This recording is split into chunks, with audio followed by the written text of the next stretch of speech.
Hey folks, here we are again, and similar to my previous video, I'm gonna jump straight into the middle. Top 5 hero choices for Team Deathmatch. Big thank you for Rodeo, because actually this list has been done in collaboration with him. He's not just a professional T3 player, but he's an awesome video editor. And last but not least, he's the owner of COLLAB Exclusive, the #1 club in the game when it comes to ranked game mode. So without further ado, I'm gonna just jump straight into it. One of the top heroes you can pick for TDM is Shell, and this time with her second ultimate. So for Crystal Assault, we need the first one, on TDM the second one, because Shell has a very strong damage on her own, and with those movement abilities she can easily confuse the enemies.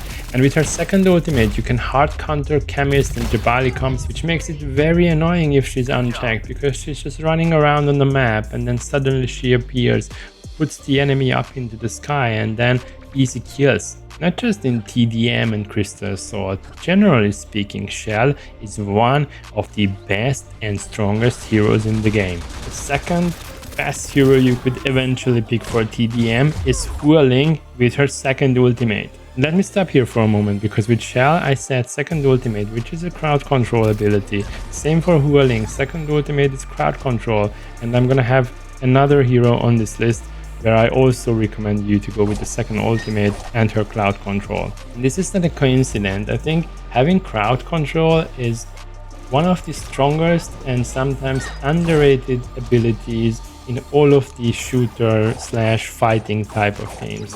Whether if I talk about Mobile Legends or back in the days World of Warcraft, those heroes who have strong crowd control abilities are usually the ones which are performing fine in most of the game modes. So we could also say that dealing damage is not always the primary aspect you should be considering when picking or playing a hero. Jabali could be a good example, because his shield and his utility makes him very strong, although he has not the highest damage in the game. Same for Chemist, by the way, because having heal on your side is also a great thing. But if you just purely compare the raw damage output versus amount or number of utilities or efficiency of that utilities, I would definitely go with a hero which has better utilities. Jumping back to Hualing, it's not just her second ultimate but also her active.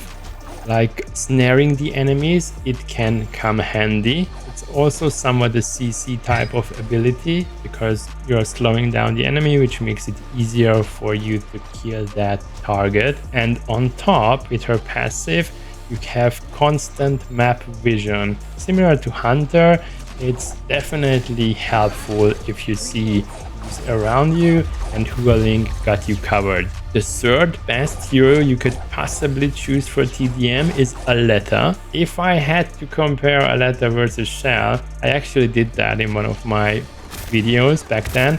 I would still think that Aletta is the winner. Shell is slightly behind, but if Aletta is being played by the right person, then she is very deadly. I mean, she has a huge amount of movement options. She is fast, she has self-heal, she has invisibility. If you want to be really good with Aletta, then you would want to practice her game with the first ultimate. So I mentioned that there's gonna be one more hero because of her CC abilities, and that is Skadi.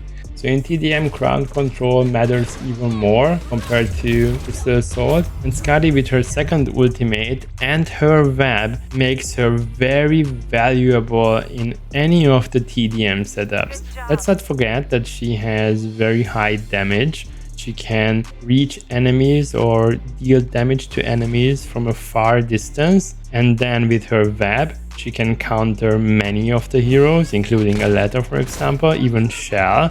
And with her second ultimate, you can kind of mass control the enemy team. Like, think of a setup where you have, like, let's say Jabali, Chemist, and Gloria standing in one place. Skadi throws out her second ultimate, the whole team gets CC'd, and then instant kills, instant wipe. And because all of this, Skadi really deserves her place in this top 5 TDM heroes list. The 5th best hero you could possibly pick for TDM is Sindri.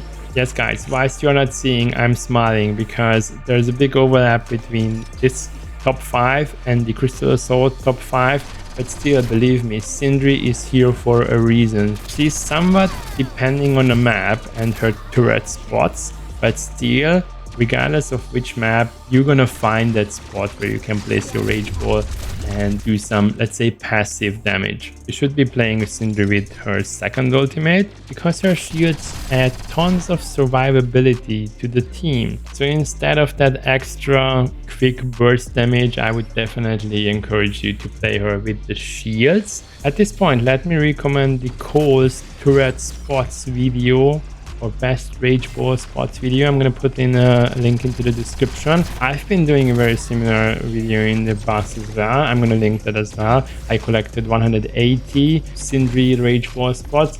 Between the two videos, there's a huge amount of overlap, but still, it's worth spending some time checking these out because you can definitely become a better Sindri player. And on top of watching these videos, go actually into the game and try placing your Sindri head onto that positions.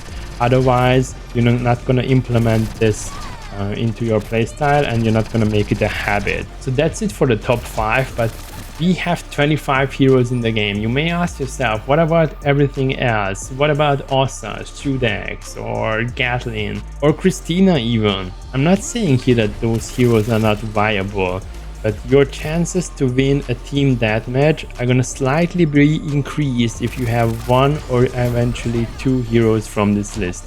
Again, it's depending on the map, it depends on your overall team composition, it also depends on the enemies, but generally speaking, if you pick one of these, your chances to win are higher. Please validate my thinking by leaving comments, by giving me a like, and in case you're a new viewer, don't forget to subscribe, especially if you want to get more of these.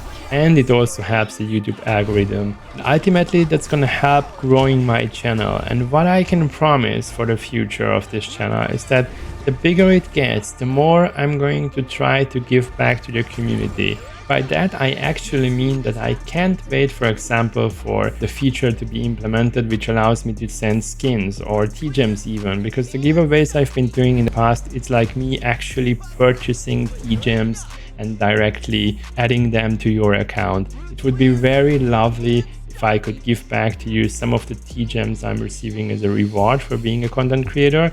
And what I just said, it just doesn't necessarily apply to PS3 Arena. So if there are going to be additional games in the future, like Project Evo or Arena Breakout, Valorant Mobile, or whatever comes across my way, you can count on me. And my goal is going to be to involve you as much as I can and give back as much as I can to the community. Thank you for sticking around. And as always, see you next time. Bye.